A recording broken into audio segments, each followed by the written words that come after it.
Hello. A couple months ago, Tucker Carlson traveled to Russia to interview Vladimir Putin and has since had a bunch of questions which haven't been answered, and his very large followership also have not gotten those answers. And in the absence of information, a lot of inappropriate assumptions can be made. When people don't operate with the most poignant information, I mean, who knows what you can come up with. So certainly not that Russia is defensive in this war. And I think that after I've given you the set of information that I've written, maybe you'll share my understanding, or maybe your understanding of this situation will be a little more developed, or for lack of a better word. So I'm going to read my pamphlet to you, and hopefully I can share some information with you, one American to another. In Tucker Carlson's introduction, he recants that his belief, in his belief that Putin was filibustering. And Tucker, your first impression was absolutely correct. He was filibustering. He was giving you a load of horse malarkey the entire time, and unfortunately, you probably did not read a lot about Russia during your history degree. I did. One of many, countries that I read about, but I took particular interest in Russia because it is a major power in the world and has been for a very long time. Putin does make a very good point about that. But his motivation certainly isn't to protect the Orthodox faith, which is what he was angling at. That was the point of where he was going. But I suppose it's also good that you, kept moving the conversation along so that he couldn't really get that point out succinctly. So Putin starts out the interview by reciting the opening text of Russkaya Doktrina, a popular book among the young conservative movement of the mid-2010s. This book was publicly promoted by Patriarch Kirill of Moscow, even making it freely available to Russian Orthodox youth groups. The book's purpose was to create a discussion on the heritage of Russia, the Russian cultural identity, and discusses how Russian conservatism must adapt. The book Russian Doctrine is important because it rallied Russian conservatives around Putin, not just in a political sense, but in a religious and ethnic sense as well. And I'll read this article titled, Opening Remarks by Metropolitan Kirill of Smolensk and Kaliningrad at the council hearings of the Russian Doctrine Project. And that article was published in 2007. I would like to welcome all those who have gathered today to discuss the draft law entitled Russian Doctrine. This document, developed by a number of Russian specialists, deserves the closest attention. It should be noted that the authors do not claim to be prophets or leaders who call for the only true path. They suggest paying attention to the spiritual, moral, cultural foundations that have served and continue to serve as a solid foundation for the Russian state for many centuries.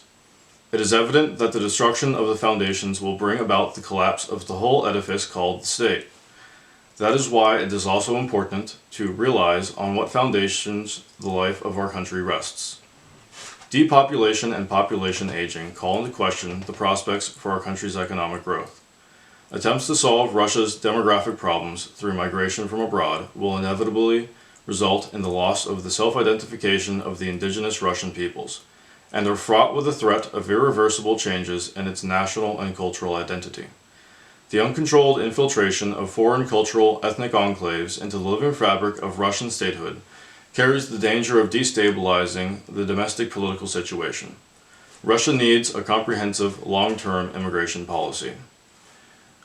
So Putin also mentions during the opening remarks of the importance of Kiev as a cultural and religious site, particularly the St. Sophia Cathedral. That hill right there is where Russia is supposed to have started, where that prince is supposed to have taken power over the Rus. So continuing on, end quote by the way. Once Putin had solidified his control over Russia in 2003, numerous think tanks were formed to reform the Russian state. The Valdai Group, founded in 2004, was one of these.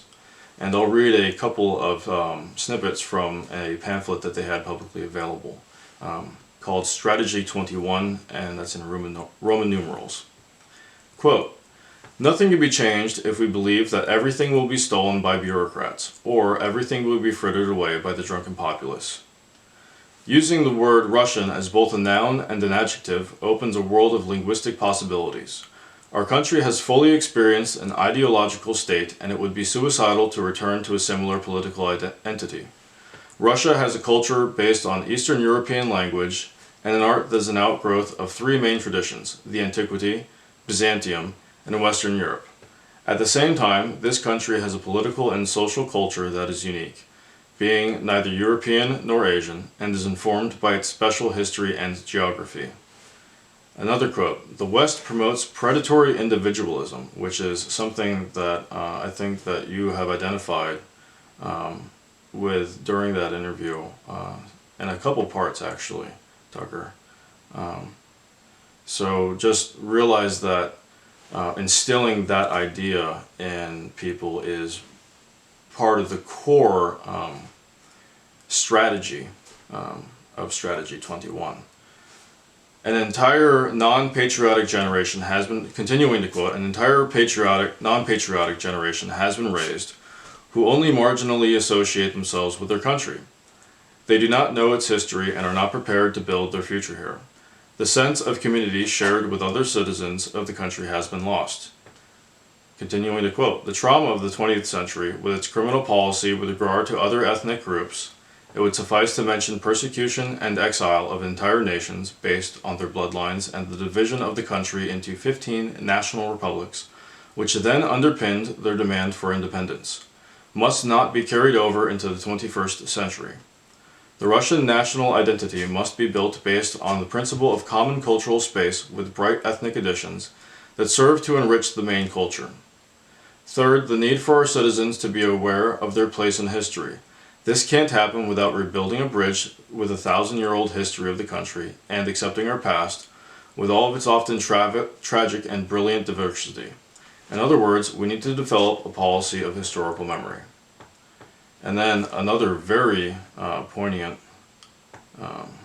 quote, "Property can be preserved only if it is wedded to power or if it is taken outside the country." So the following quotes are taken directly from the Russian Doctrine website. And this is going to be a different project than the Project 21 by the Valdai Group. This is by a different group of people. "The Sergeyev Project emerged in early 2005 as an idea formation of a new analytical team designed to create a broad concept of conservative transformations in Russia, which unite society to gather for this idea the best intellectual forces and the forces of entrepreneurs who are not indifferent to the future of the country." End quote. So following the success of the Sergeyev Project, members of the new conservative movement formed the Izborsky Discussion Club in 2012. The intention behind the club was to create an alternative to the Valdai Club, which they found too liberal. It has had an incredible influence on Putin's administration. Reading through the club member names will give you a sense of how involved the members are in Russian politics today. Considering this, it is significant that Putin spends some time shaping a claim on Lithuania, a topic that he will return to speaking on later in the interview, and also a topic that was a couple paragraphs at least of the Russian Doctrine, the book. So I counted 45 questions during the interview. Many of them are strong, and I will focus on the questions that I thought were missing details that I knew to be true. I have paraphrased some of the questions which Tucker asked to better clarify them, and I have done my best to maintain the intent of each question. Tucker asks some hard questions during this interview, and I think it is definitely commendable that he even made the attempt to go out there and talk to Vladimir Putin. Astonishing that Putin accepted the interview, and surprising that Tucker Carlson laughed in his face repeatedly and actually got to leave the country, which is rare if not of unheard of. So that should have its own medal right there. So question number 2. Parts of Ukraine have been Russian for hundreds of years. Why wouldn't you just take it when you became president 24 years ago? So Putin keeps mentioning that he has no idea why Lenin and the Soviets were engaged in Ukrainianization. There are several answers. One is that a core concept of the Soviet world program was to form a worldwide network of unified regions.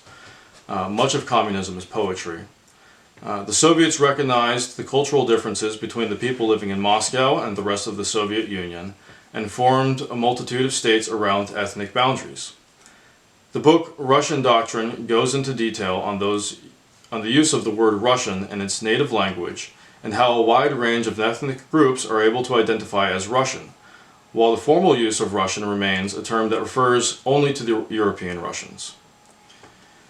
Putin states that he doesn't know why Stalin gave part of Hungary to Ukraine, which of course is Putin's way of responding to a subject that paints the Soviets in a bad light.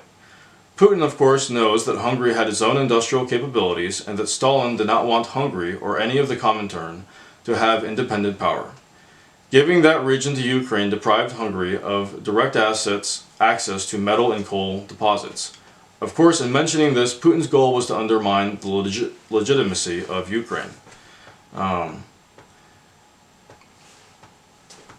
One thing that really stands out to me in the arguments laid out by Russian Doctrine and then recited by Putin in the interview is that Kiev, Kiev, is this cultural center for the Rus, for all Russian people. But at its formation, at the beginning, it was Ukrainian. You know, the Ukrainians were the ones that were settled by the Byzantines, or really indoctrinated into Byzantine civilization first, and not the Rus, not the ones all the way up in Moscow. So, by their own argument, the Ukrainians and whatever the people of Ukraine decide are actually represent what the Russian people desire. And that seems to actually pan out for a lot of Russians. So, question number 5. What about Russia do you think convinced policymakers they had to take it down? So Putin says, they tricked us. The promise was that NATO would not expand eastward. So another one of Putin's tactics is he'll play the victim. And he'll say that he constantly tries to be peaceful, and that he's always talking to these bureaucrats from the West that they're just greedy and whatever slander that he wants to throw at them. And sometimes it's true. But let's not forget that this is the same guy that has people murdered all the time and, you know, is still, you know, continuing the Soviet tradition of, you know, supplying the world with AK-47s. One of the most important things that I took away from question number 5 is that he softens Tucker up for question number 6, which was, were you sincere, would you have joined NATO? So Tucker, after the interview, you began telling the public that Putin would have joined NATO and imply that Russia was wrongly denied the ability to enter. It is an understatement to call the Russian economy of the 1990s volatile. Few Russian businesses were honest with their earnings, and it was widely reported by Western economists living in Russia that it was common practice for Russian companies to operate unlicensed for years before being discovered by the government, and thereafter would file false earning statements. That and the consistent trade of arms from Russia to third world nations put a divide between the FSB, former KGB, and the CIA. A key component of NATO membership is a partnership with the American intelligence community. Question number 8. May I ask what year was this Joint Missile Defense Pact proposed between Russia, Europe, and the United States against Iran? So Putin answers that he was brought to the United States with the invitation of George W. Bush, and that members of Bush's administration undermined Putin's attempts at peace. So while listening to Putin's response to this question, it's important to remember that Putin was a KGB agent and the head of the Russian version of the CIA, the FSB, before becoming president, and it was a common tactic for the Soviet Union to blame the United States for nuclear proliferation. Meanwhile, the Soviets would train guerrilla fighters to commit political assassinations and supplied the entire world with AK-47s. Children with AK-47s. 9. It sounds like you are describing a system that is not run by the people who were elected in your telling. So like many of your questions, Tucker, Putin brushes this one off and returns to his narrative building.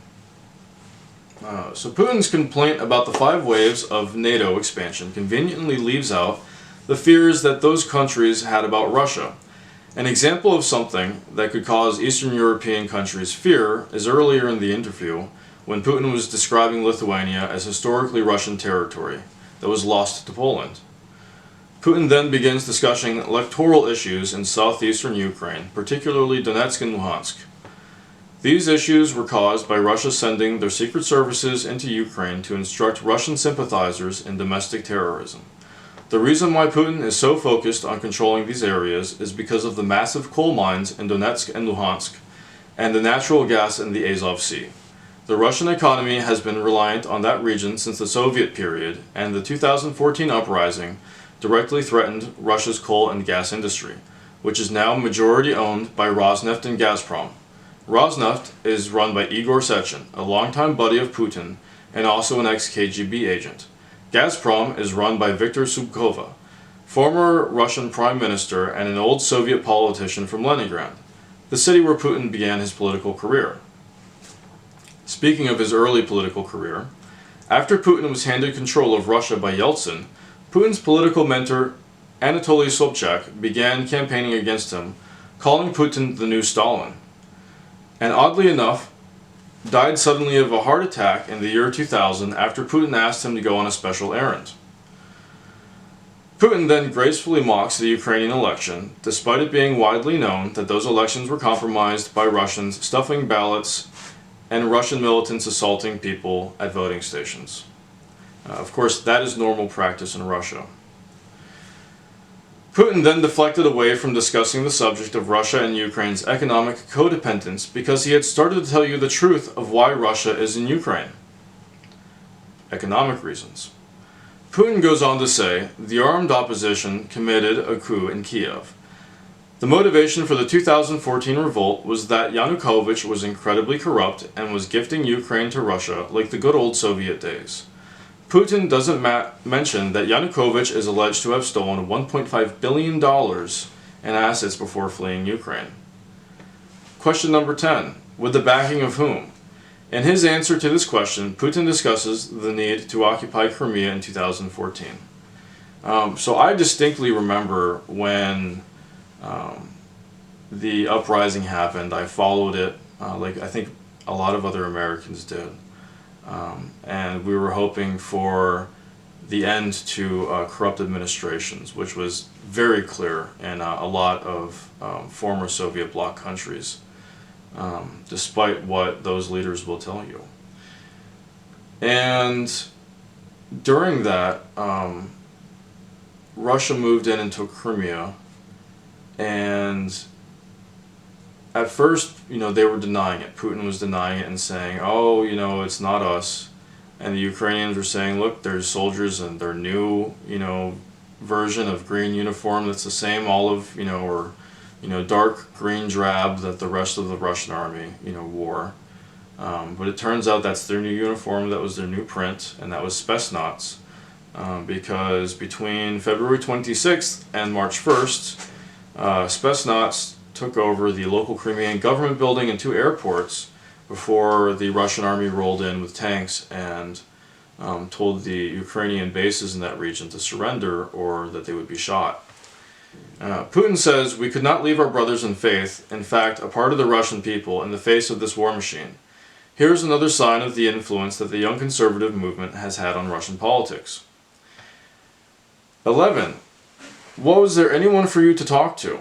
Putin's answer leaves out that Ukraine may not want to have accepted the Minsk agreements because it would mean that Russia would take one of the world's largest concentrations of coal and natural gas and would also leave Ukraine just economically destroyed, having like one patch in the West that was given to them, from Stalin, from Hungary. So essentially, Ukraine would have nothing, right? 13. What is denazification? What would that mean? Putin mentions the Ukrainian parliament resolution to reinstate Stepan Bandera and Roman Shukevich as a nationally recognized heroes of Ukraine. This resolution was handed to President Zelensky, a Jewish man who was elected by the people of Ukraine. The reported 32% of Ukrainians who identify with Bandera and Shukevich are not immediately guilty of those men's crimes, and they should be believed when they say that their support of these men is centered on the fact that nobody else was protecting Ukrainians against the Soviets at that time. Clearly, there weren't many Nazis in Ukraine, since they elected a Jewish man, a Jewish entertainment star, of all things. Not only that, but where does denazification end? I mean, what does that mean, really? Does that mean going to Germany and stopping the rising far right in Germany? Does that mean going to France and America, England? What does that mean, really? 34. India, even. Now that I think of it, Japan. So are you going to invade the entire world? China, So what is denazification? 34. Is the BRICS in danger of being dominated by the Chinese economy? Do you worry about that? Putin mentions the long border with China, mentions the history of cooperation with China, and then begins talking about China like he were actually Victor Gao, a Chinese citizen who formerly worked for Deng Xiaoping, leader of China after Mao Zedong, and is now president of the Center for China and Globalization. And I personally wonder how deep inside of Putin's head China has gotten, because when I say that he sounds like Victor Gao, he's not only using the exact same words, but his mannerisms, the way that his posture was when he was saying that, and the tone of his voice was also exactly like Victor Gao. So someone has been spending a lot of time with Putin. Question number 36. What are the power centers in the United States? Who actually makes decisions? Putin says, I don't know. And Putin says that he does not understand the American electoral process. The answer that Putin is looking for is that each state is considered separate, the residents allowed to create their own laws within the bounds of the republic, and are able to each send representatives to speak on their behalf. The Founding Fathers created a system of government that is able to continually develop while preserving its citizens' rights. The founding tenets of the United States of America endure even after 200 years. In contrast to the American system of government, the founders of the Russian Federation did not truly depart from the Soviet Union, and the result was that people who were of high ranking within the Soviet administration continued to rule exactly as they did before they adopted democracy. So let us not forget that Putin's idea of a fair election is the one where you get to execute your opponents. So most recently Navalny. Question number 39. You've described the connection between Russia and Ukraine as orthodox. You are a Christian leader, by your own description, so what effect does that have on you? Putin starts saying how Russia has always been accepting of other religions and mentions Islam, which is peculiar because someone so knowledgeable of the history of the Russian people would know that the Russo-Caucasian War that resulted in the deaths of millions of Muslims, or Putin's own Chechen War, which resulted in the deaths of tens to hundreds of thousands of Muslims. So hopefully the information that I have provided to you has been helpful. Hopefully it has inspired you to do your own research and to look more into what I have mentioned. It's important to think about, I think, what is it that we should be concerned about, in our own life and in the world. And funnily enough, there's a book written in 1959 called Starship Troopers, right? It's a sci-fi book But like a lot of sci-fi books, the authors were actually talking about issues that they were facing and the people back then were facing. So America in 1959 was worried about fascism. They were worried about falling into fascism and what would that look like in the future. So Starship Troopers is a book where every student in the high school has this class called Cultural and Moral Philosophy. And in that, the students are introduced to this hardened infantry veteran that talks to them at length about duty and honor and what it is to be a citizen and what that means, and lectures them directly and engages them in almost a scary way, in an intimidating way, and when you attract people's attention in that manner, in an almost forceful manner, and force an answer out of them on the spot, or you're even directing them towards something to say, that is the root of National Socialism, because you, the one who has essentially something to say and an objective, are trying to convince the other party, maybe by force, to go along with what you're saying. And really the only way to dispel that sort of motive is to give ample information, to saturate the world with not just information, but a variety of well-informed and well-researched and then well-explained opinions, which I think many people are lacking and maybe even craving for it. Tucker, hopefully you find this video and hopefully you listen to all of it, and maybe I've changed your mind about a couple of things. Thank you for your time, and thank you for everyone else who's listened.